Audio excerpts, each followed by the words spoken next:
السلام علیکم ورحمۃ اللہ وبرکاتہ۔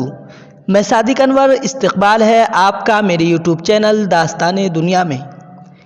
ناظرین، آپ کو بتلاتے چلیں کہ مدھیہ پردیش میں شیوراج سنگھ حکومت کے ذریعے مذہبی منافرت پھیلانے والوں کے خلاف سخت کارروائی کرنے کی باتیں ضرور کی جاتی ہے، لیکن مذہبی منافرت پھیلانے والے سرپسند عناصر پر حکومت کا کوئی خوف دکھائی نہیں دے رہا ہے۔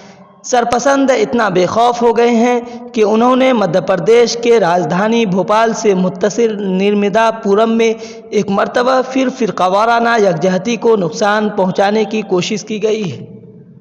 ناظرین، آپ کو بتلا دیں کہ نرمدا پورم سمیری ہرچند روڈ پر واقع درگاہ کو رات کے اندھیرے میں سرپسند عناصر کے ذریعے توڑ پھوڑ کر کے نقصان پہنچایا گیا، بلکہ درگاہ کو زعفرانی رنگ میں رنگ کر یہاں کی فرقہ وارانہ یکجہتی کو بھی تار تار کیا گیا۔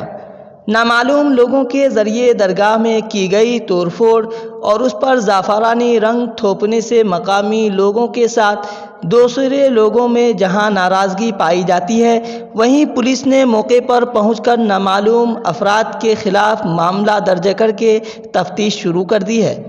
ناظرین، یہ ویڈیو اس وقت سوشل میڈیا پر بہت زیادہ گردش کر رہی ہے۔ آپ سے گزارش ہے کہ آپ اس ویڈیو کے متعلق کیا رائے رکھتے ہیں، کومنٹس کر کے ضرور بتلائیں۔ السلام علیکم ورحمۃ اللہ۔